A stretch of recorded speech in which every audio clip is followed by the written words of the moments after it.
Hello, everybody. Welcome to another episode of Joe Patrick on Football. My name is Joe Patrick. I am 929 The Game's Falcons insider, covering the Falcons for the station since 2022. And we continue with our training camp updates after the pads went on for the first time in training camp on Tuesday. And it was an interesting day. We'll talk all about it. Also, some other things in the news. Let's start from before practice. Raheem Morris addressed media for the first time since Darnell Mooney went down with his injury in the first day of training camp. So we got a little bit of an update there, and it was an interesting phrasing from Raheem Morris, I would say. Journalists that cover the team were notified by a club spokesperson after the injury happened sometime that he would be out for a few weeks. So that's the reports that I'm sure you guys were well aware of that were going around prior to yesterday's news when Raheem Morris updated the media. He, of course, kind of maintained that status that he would be out for a few weeks, but he noted that he said that's what we're going with right now with regards to the few weeks timetable, and said that basically he'll be reassessed at that point. And this was in response to a question about whether he was going to be back for week one, whether the club felt confident that he would be. And so for Raheem Morris to be a little non-committal, a little, just kind of up in the air as to that, and not kind of hitting back or just stating clearly like, oh yeah, we're totally certain he'll be back for week one, have no issues there. We're just being cautious with this. That's not really what was said yesterday by Morris. Having said that, Darnell Mooney has been out on the field since the injury, just kind of walking around, observing, practice with his teammates. Probably, lending a helping hand just kind of on the mental side of it for some of his teammates. It is a young receiver room overall, and he is, by all accounts, one of the more kind of cerebral, pass catchers really in the league, probably, according to Kirk Cousins. Cousins remarked last year that he was taken aback by just how kind of studious that Darnell Mooney is, and how just very, very precise he is with the way that he wants to kind of understand and approach the game. So helpful for him to be out there with his teammates. And he's not out there in a sling or anything. He looks fine, although you would, I guess, assume that with it being a shoulder injury.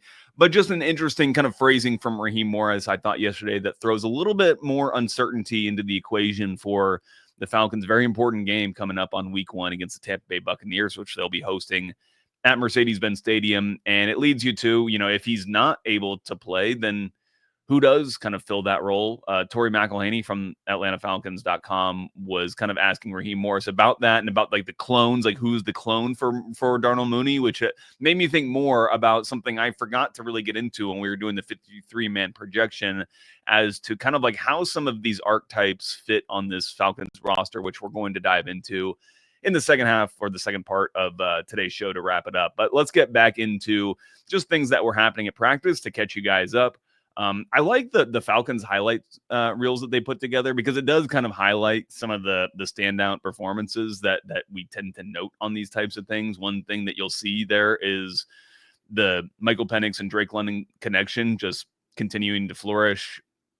Penix hit London in 11 on 11 a couple times, one on a nice out route that prompted me to just kind of note, like, man, I can't imagine there's many prettier, like deep outs that are thrown from quarterbacks in the NFL than from Michael Penix, just because the way it comes out of his hand is remarkable. And I'll just kind of share my perspective on this. I'm kind of standing on the sidelines and with just kind of a direct line to Michael Penix.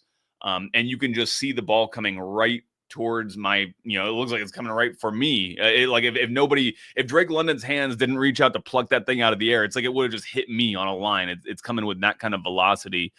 But of course, just, kind of out of nowhere, it appears from my line of sight, Drake just snatches it out of the air. And then, of course, he kind of points to D-Led, which I was far enough away. I didn't hear this at the time, but I did see the Orlando Ledbetter from the AJC. He tweeted out that Drake London told him to report that ish.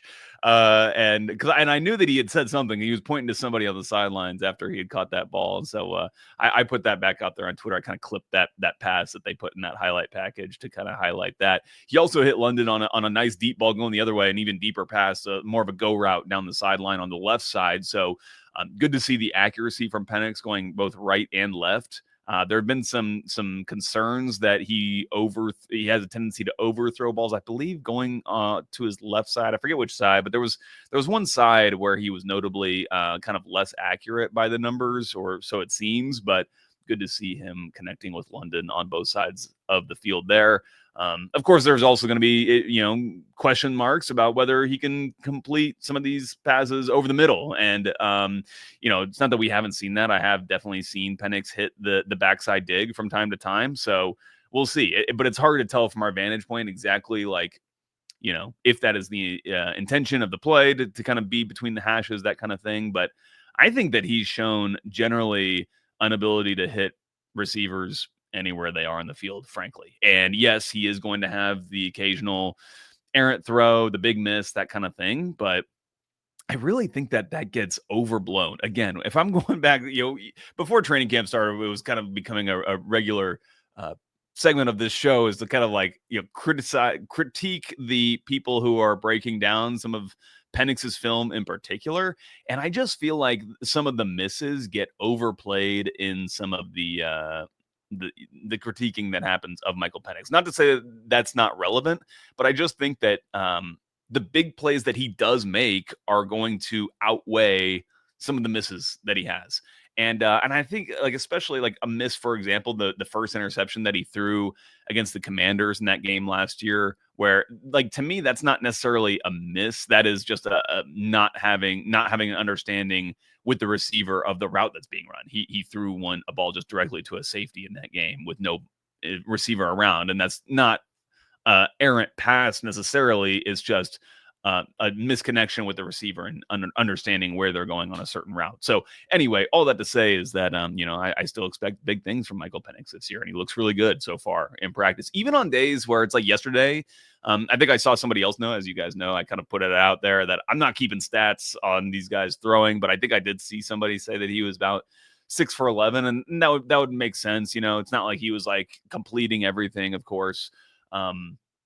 But I would say that even when he's not completing at an 80% rate or something, he still looks really impressive with some of these throws that he makes. Even sometimes the incompletions. There's several incompletions that happen that are just near perfect balls down the sideline, and it might be just a yard out of bounds, or the receiver can't quite get the feet in bounds.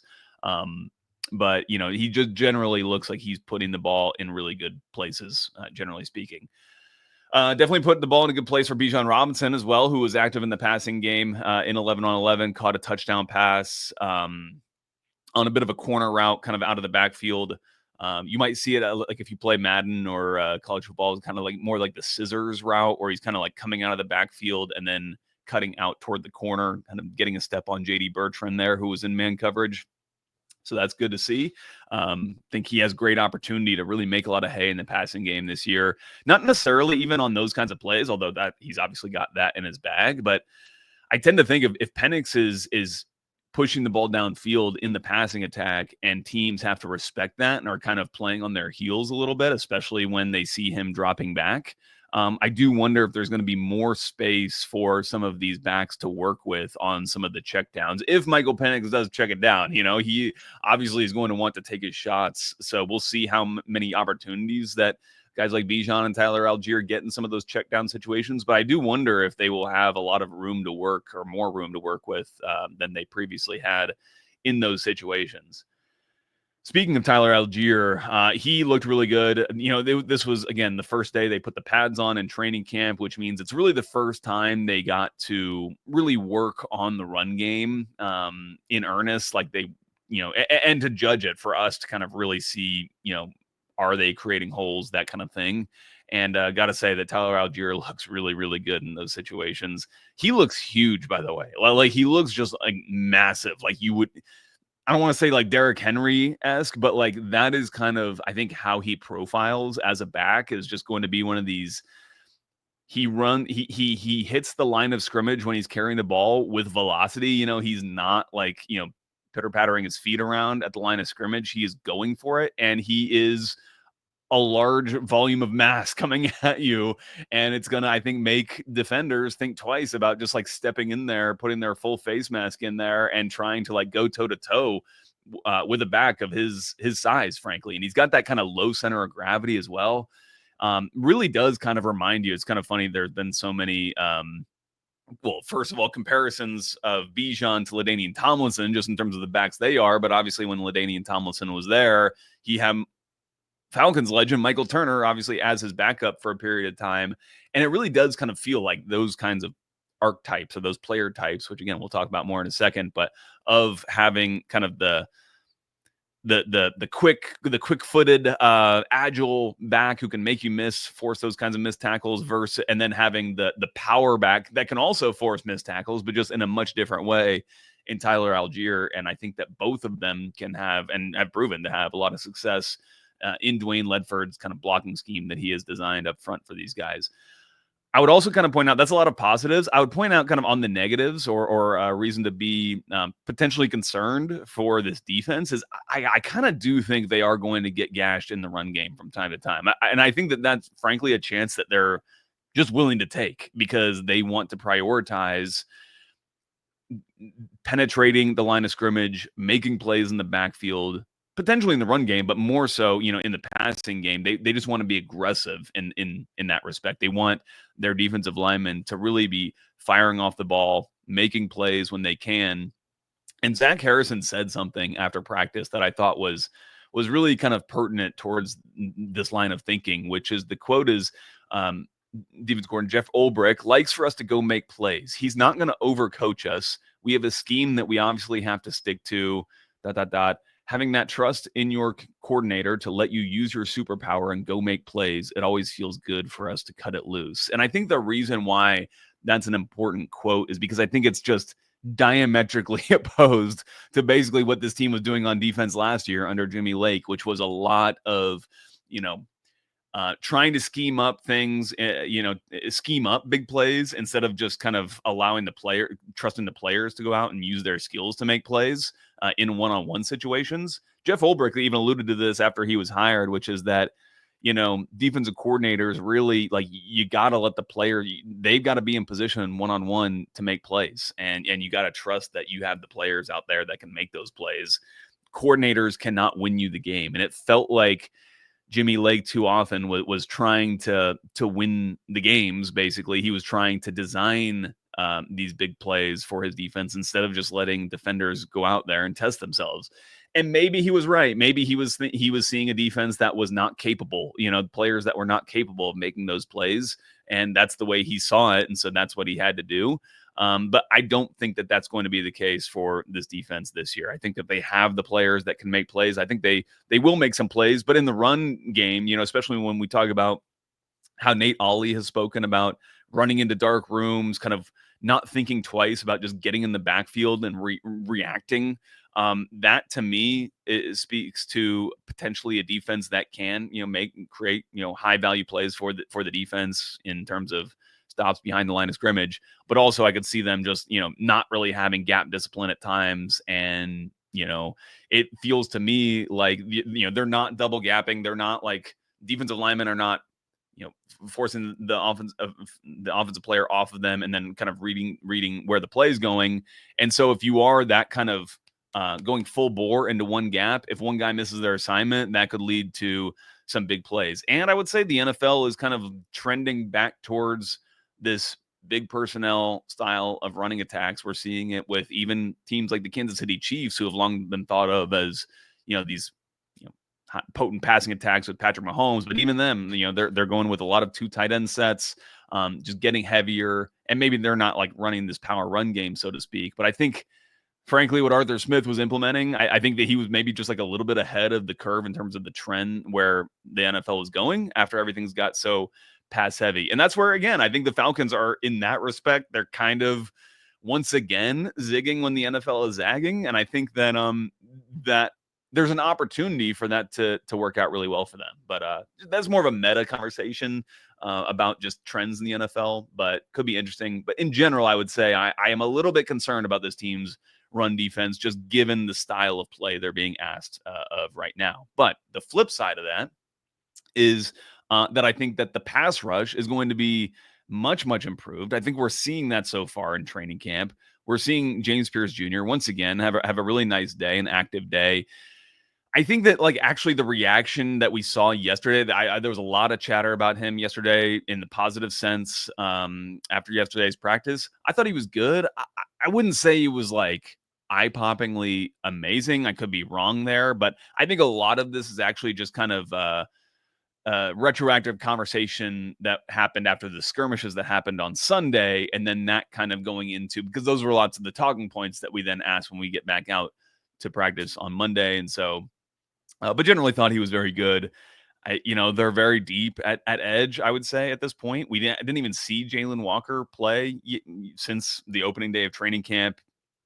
They're being very careful with him. I'm sure he has some minor thing that they're holding him out for. It doesn't seem to be anything major. But even without him, it feels like there's a stable of guys they can bring in. And, when it comes to Leonard Floyd, who's had 10 sacks in each of the last several seasons, Arnold Ebiketie, whose sacking output has increased every single year since he's been a professional, even though it started from a low baseline.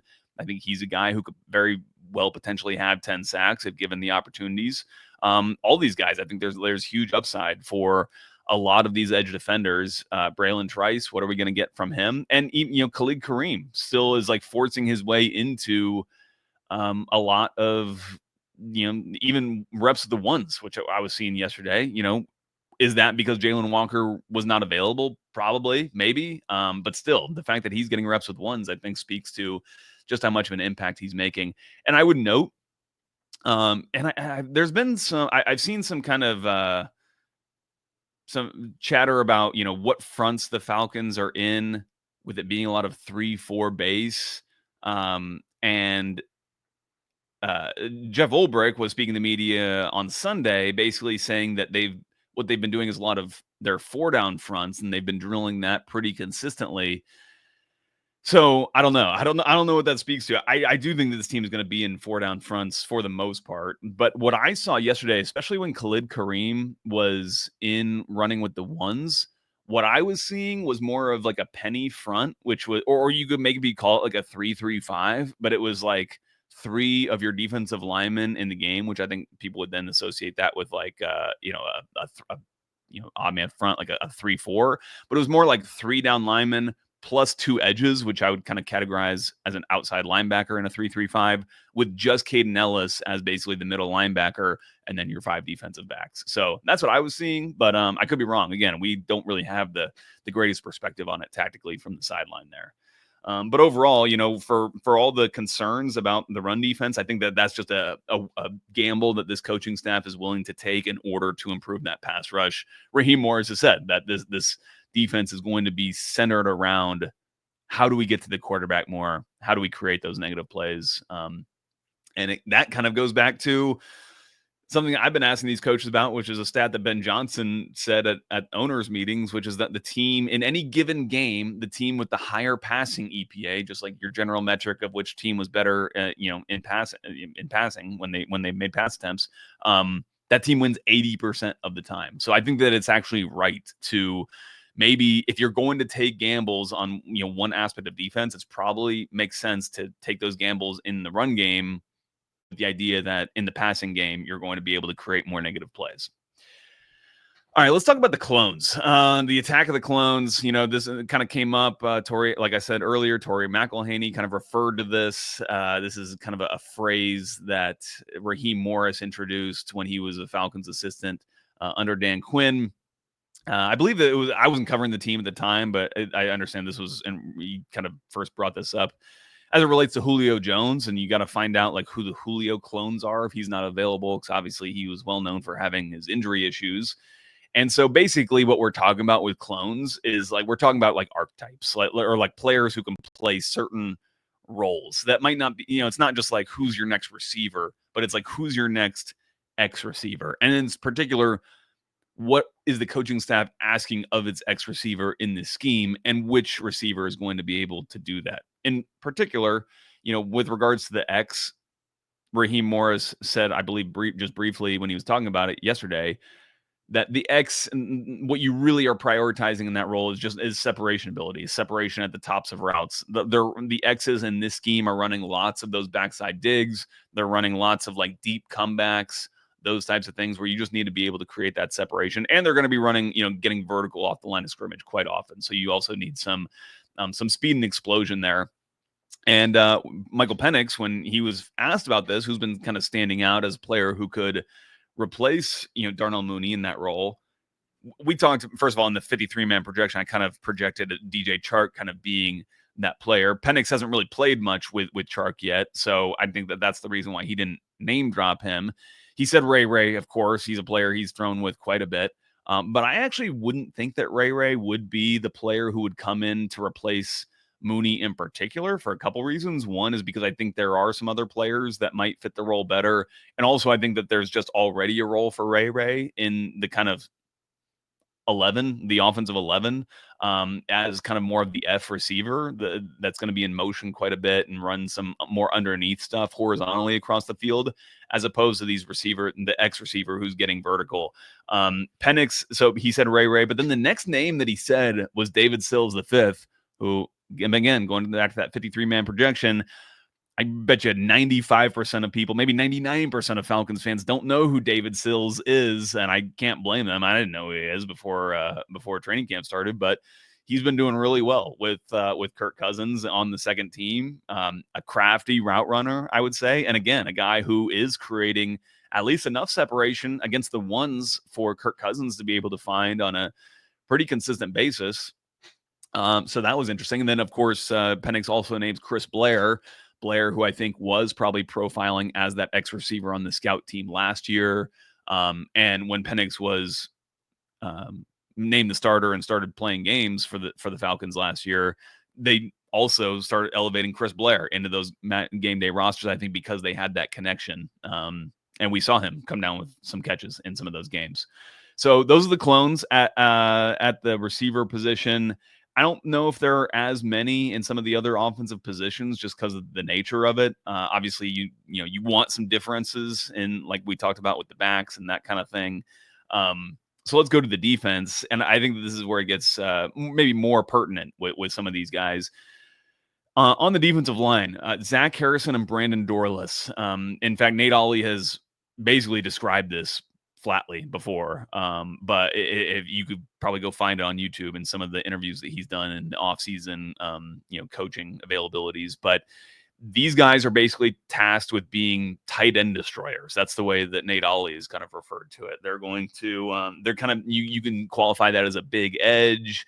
I think they're both going to be guys that can be kind of flexed down into an interior defensive line spot for potentially some pass rush opportunities. But I think that they're generally going to be kind of that third man on the line of scrimmage who's a bigger body that teams have to deal with. So that's that. I think that, like, and this is me just speculating here more after this, because we've heard Nate Ollie refer to those guys in particular, specifically. Rook and Taquan Graham, I kind of see as similar types of profiles, more athletic, bigger bodies there on the line of scrimmage. They're maybe like a little bit lighter weight, so they're not like stout, like run defender types necessarily, but they're both strong. You can kind of flex them around in some different spots. They're more of like your 3 technique, 3 to 5, in that range. You're kind of flexing them around. I think Rook probably has a little bit more versatility to kind of really go down and play over the center, but if needed. But generally speaking, I think that that's where this defense, Jeff Ulbrich and the defensive coaches are going to want to play some of these guys. David Onyemata, I have his clone as Contavious Street at this point in time. 2 veterans, 2 of the bigger bodies. I think that, I wouldn't necessarily qualify them as noses in particular, but they're more of your 1 techniques, essentially. And then I'm throwing in Morgan Fox here, even though he didn't really have a clone on this team necessarily. But I would say that he's kind of the clone of Grady Jarrett.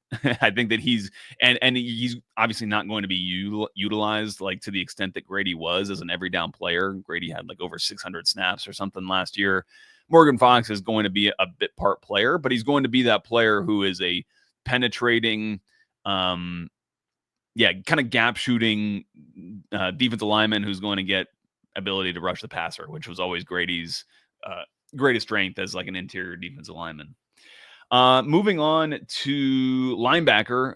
Yeah, this is kind of straightforward, and this is kind of more like positional based, but like, Divine Diablo and Troy Anderson, those guys are clones of one another. I don't know which one you want to say is the clone of the other, but clearly profile very similarly. And then the other ones, JD Bertrand and Caden Ellis. I think JD is kind of being groomed to be that Mike, that Mike backup. And we'll see how he progresses, but that one's pretty straightforward. And then I would say, well, shoot, I should have written down some corners, which I actually didn't write down. I would, because just thinking off the top of my head, and again going back to the 53-man projection, some people might have been surprised to see like me leave Clark Phillips off of my 53 and put on a player like Lamar Jackson. But Lamar Jackson is like a bigger bodied corner. And so I think that they see him as potentially, if something were to happen to AJ Terrell and he goes down with an injury, I think they potentially see Lamar Jackson as being better suited to kind of fill in for him, especially given that you've got kind of a smaller guy on the other side and Mike Hughes. You need a bigger corner to go up against some of these bigger receivers that you're going to see in the NFL. So I think that just with the body types, it works out that Lamar Jackson is more of the clone for AJ Terrell than a player like Clark Phillips is, who is obviously, has a higher draft pedigree than Jackson. But let's go on to safety. I've got, DeMarco Hellams, I'm kind of seeing as the clone for Jesse Bates.